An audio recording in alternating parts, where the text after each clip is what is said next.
السلام علیکم، آپ دیکھ رہے ہیں ممل ٹی وی ایس جی، میں ہوں مینا عرفان۔ سب سے پہلے نظر آتے اب تک کی عام خبروں پر۔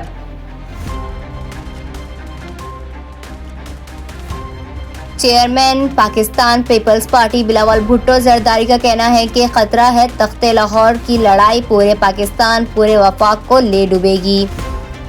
نوڈیرو میں ذوالفقار علی بھٹو کی برسی کے موقع پر جلسے سے خطاب کرتے ہوئے بلاول نے کہا کہ تمام اسٹیک ہولڈر کو پیغام ہے، ہوش کے ناخن لیں، نظام کو بچائیں، جمہوریت کو بچائیں۔ چیئرمین پیپلز پارٹی بلاول بھٹو زرداری نے سیاسی اور آئینی بحران کے تمام فرقوں کو دو ٹوک پیغام دیا کہ آئینی بحران چلتا رہا تو نہ وہ ہوں گے، نہ شہباز ہوگا، نہ خان صاحب۔ نفرت کی سیاست کی قیمت سب کو بھگتنا پڑے گی۔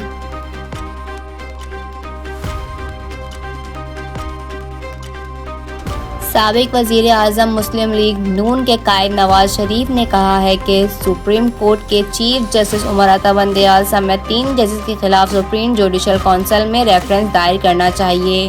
لندن میں پریس کانفرنس کرتے ہوئے نواز شریف کا کہنا تھا کہ ہم جیسے وزیر اعظم کو دھکا دیا جاتا ہے اور ڈکٹیٹر کو گلے لگایا جاتا ہے۔ مجھے گاڈ فادر اور سیسلین مافیا کہا گیا۔ بڑے معیار سمجھ نہیں آ رہے پاکستان کے اندر حکومتیں اب کس طرح چلا کریں گی۔ جیسا پاکستان میں ہو رہا ہے، کیا جنوبی ایشیا یا دنیا کے دیگر ممالک میں ایسا ہوتا ہے؟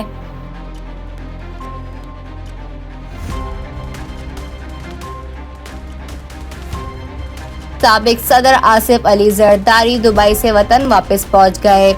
ذرائع کے مطابق آصف زرداری خصوصی جہاز کے ذریعے کراچی ایئرپورٹ پہنچے۔ ذرائع کا کہنا ہے کہ سابق صدر 1 ماہ دبئی میں رہے۔ آصف زرداری کی طبیعت سے متعلق خاندانی ذرائع کا بیان سامنے آ گیا۔ خیال رہے کہ گزشتہ دنوں خبریں سامنے آئی تھیں کہ دبئی میں سابق صدر کی سرجری کی گئی تھی۔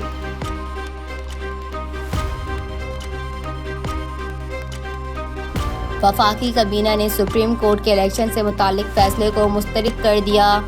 وزیر اعظم شہباز شریف کے زیر صدارت وفاقی کابینہ کے اجلاس میں الیکشن سے متعلق سپریم کورٹ کے 3 رکنی بینچ کے فیصلے کا جائزہ لیا گیا۔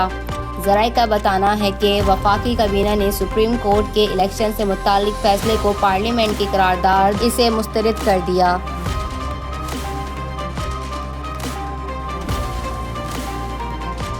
پیپلز پارٹی نے پنجاب کے انتخابات میں حصہ لینے کا فیصلہ کیا ہے۔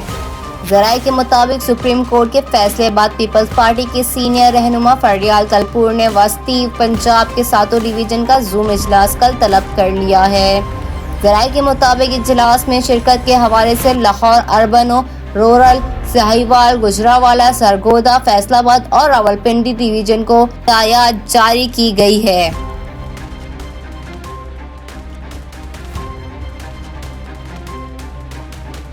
ڈالر کی مسلسل اونچی اڑان نے روپے کو مزید بے قدر کر دیا۔ انٹر بینک مارکیٹ میں ڈالر ملک کی تاریخ کی بلند ترین سطح پر پہنچ گیا۔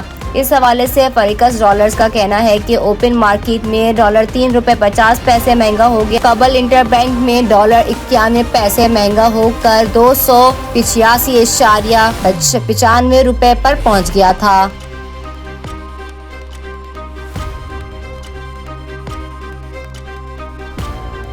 لاہور صدر پاکستان تحریک انصاف چودھری پرویز الہی نے سپریم کورٹ کے فیصلے کو آئینی پاکستان کی فتح قرار دے دیا ہے۔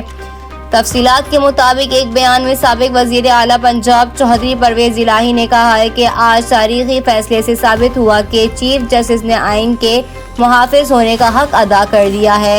معزز چیف جسٹس نے آج نظریہ ضرورت دفن کر کے تاریخ رقم کی۔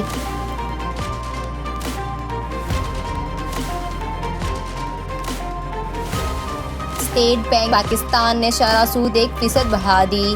اسٹیٹ بینک نے مانیٹری پالیسی کا اعلان کرتے ہوئے پالیسی ریٹ 100 بیسس پوائنٹ بڑھا دیا، جس کے بعد شرح سود 20 سے بڑھ کر 21% ہو گئی ہے۔ مرکزی بینک کی جانب سے جاری اعلامیے میں کہا گیا ہے کہ مارچ میں مہنگائی کی شرح 35.4% ہوگی۔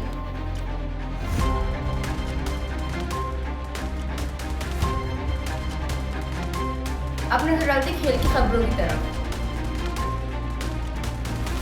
نیوزی لینڈ کے خلاف وائٹ بال سیریز کے لیے پاکستان ٹیم کا اعلان کر دیا گیا۔ افغانستان کے خلاف آرام کے بعد ٹاپ پلیئرز کی اسکواڈ میں واپسی ہوئی ہے۔ شہنشاہ افریدی ورلڈ کپ کے بعد پہلی مرتبہ انٹرنیشنل کرکٹ کھیلیں گے۔ بابر اعظم کپتان، شاداب خان کپتان کی پوزیشن پر برقرار رہے۔ احسن اللہ، زمان خان اور سائم ایوب ٹی20 اسکواڈ میں شامل ہیں، جبکہ عماد وسیم بھی ٹی20 اسکواڈ میں جگہ برقرار رکھنے میں کامیاب ہوں گے۔ اس کے علاوہ ٹی20 اسکواڈ میں فہیم اشرف، فخر زمان، حارث رؤوف، افتخار احمد، محمد حارث، محمد نواز، محمد رضوان، نسیم شاہ، سائم ایوب، شہنشاہ افریدی اور شان مسعود شامل ہیں۔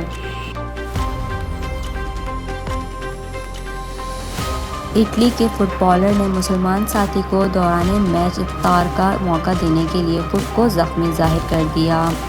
اطالوی فٹ بال لیگ میں انٹر میلان اور فیورنٹینا کے درمیان میچ ختم ہونے سے کچھ لمحہ پہلے انجری ٹائم میں فیورنٹینا کے لوکا رینائر میدان میں گر پڑے اور طبی عملے کو بلا لیا۔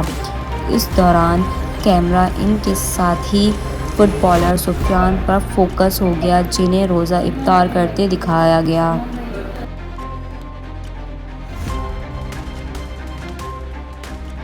پاکستان کرکٹ بورڈ پی سی بی مینجمنٹ کمیٹی کے سربراہ نجم سیٹھی کا کہنا ہے کہ جو لوگ جعلی خدشات پھیلا رہے تھے وہ غلط ثابت ہوئے ہیں۔ اپنے ٹویٹ میں نجم سیٹھی نے کہا کہ بابر اعظم آج مجھے ملنے کے لیے آئے تھے۔ میں نے انہیں بتایا کہ وہ نیوزی لینڈ کے خلاف ون ڈے اور ٹی20 سیریز میں پاکستان ٹیم کی قیادت کریں گے۔ اب نظر آتے ہیں عالمی خبروں کی طرف۔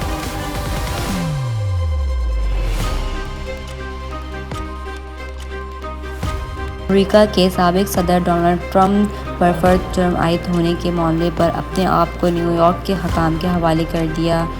خبر ایجنسی کے مطابق ڈونلڈ ٹرمپ پیشی کے لیے نیو یارک کے علاقے مین ہٹن کی عدالت پہنچے، جہاں انہوں نے اپنے آپ کو مین ہٹن کے ڈسٹرکٹ اٹارنی آفس حکام کے حوالے کیا، جس کے بعد انہیں گرفتار کر لیا گیا ہے۔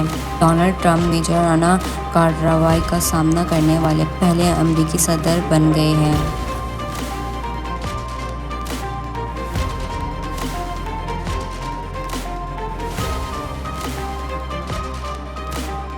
روس کے پڑوسی ملک فن لینڈ نے North Atlantic Treaty Organization NATO میں شمولیت اختیار کر لی۔ روسی محکمہ خارجہ کی شدید مذمت۔ فن لینڈ کی شمولیت سے نیٹو اتحاد ممالک کی تعداد 31 ہو گئی، جبکہ شمال مشرق میں روس سے 1300 کلومیٹر سے زائد علاقہ مغربی فوجی اتحاد کے دائرہ اختیار میں آ گیا ہے۔ یہ تھی اب تک کی عام خبریں۔ مزید خبروں کے ساتھ جڑے رہیے mobile T V H D کے ساتھ۔